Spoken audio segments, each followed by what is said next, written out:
హోలీ వసంత కేళి. ప్రకృతి కొత్త చిగుళ్లతో ముస్తాబయ్యే మధుర వసంతంలో ఉత్సాహంగా చేసుకునే వేడుక హోలీ. ఇది రంగుల పండుగే కాదు, చెడుపై మంచి సాధించిన విజయానికి సంకేతం. పరస్పరం ప్రేమానురాగాలను చిలకరించుకునే సరదా సమయం.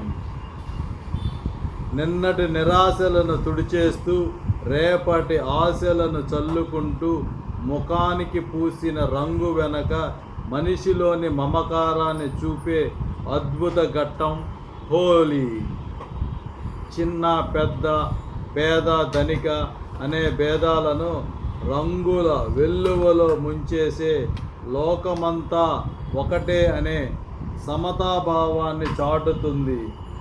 ప్రకృతి పులకరించే ఈ వేళ రాధాకృష్ణుల ప్రణయ గాథలను స్మరిస్తూ ప్రతి మనస్సులో ఆనందంతో రంగులమయం చేయడమే హోలీ విశిష్టత. హోలీ వేడుకలు హోలికా దహనంతో ప్రారంభమవుతాయి. పౌరాణిక కథను అనుసరించి విష్ణు నామస్మరణ చేస్తున్న ప్రహ్లాదుణ్ణి అంతం చేసేందుకు ప్రయత్నించాడు తండ్రి హిరణ్యకశిపుడు. కానీ ప్రతిసారి తన భక్తుణ్ణి కాపాడుతున్నాడు విష్ణువు.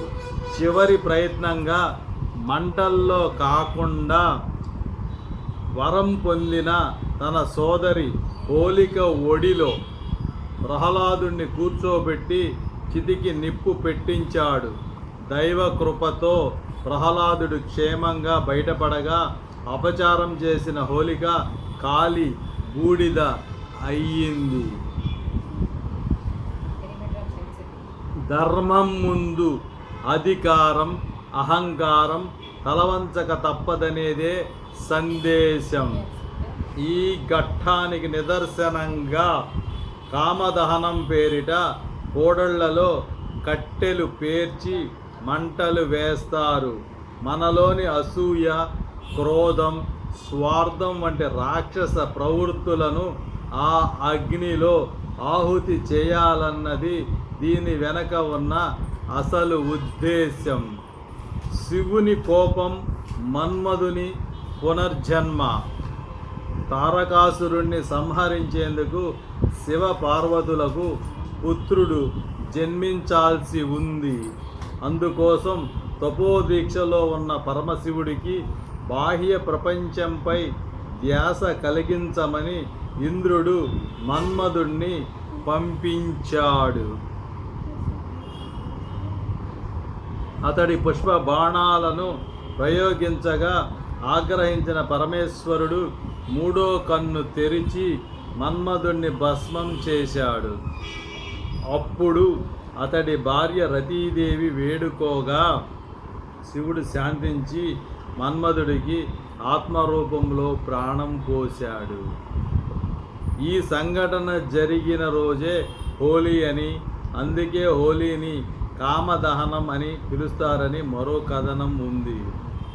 కోరికలను అంటే కామాన్ని జయించి దైవత్వం వైపు సాగాలనే సంకేతం ఇందులో దాగి ఉంది. రంగులు పులుముకున్న రాధా కృష్ణులు. విస్తృత ప్రచారంలో ఉన్న కథనం ప్రకారం పూతన అనే రాక్షసి ఇచ్చిన విషపు పాలు తాగటం వల్ల శ్రీకృష్ణుడు నీలిరంగులోకి మారిపోయాడు. తన మేనిమి వర్ణం ఇలా మారినందుకు కృష్ణుడు ఆందోళన చెందాడు. అది చూసిన యశోదమ్మ రాధ ముఖానికి రంగు పూయమని సలహా ఇచ్చింది. అలా రాధాకృష్ణుల మధ్య మొదలైన ఈ రంగుల ఆట లోకమంతా వ్యాపించింది. బృందావనంలో కృష్ణుడు ఆడిన వసంత కేళి భక్తికి ఆనందాన్ని జోడించింది. మధురలో జరిగే హోలీ వేడుకలు కృష్ణుడి స్మరణతో మారుమోగుతాయి. వసంత లక్ష్మి తన రంగుల చీరను నేలంతా పరిచిన వేళ హృదయాలను కలిపే అందమైన అనురాగాల వేదిక హోలీ.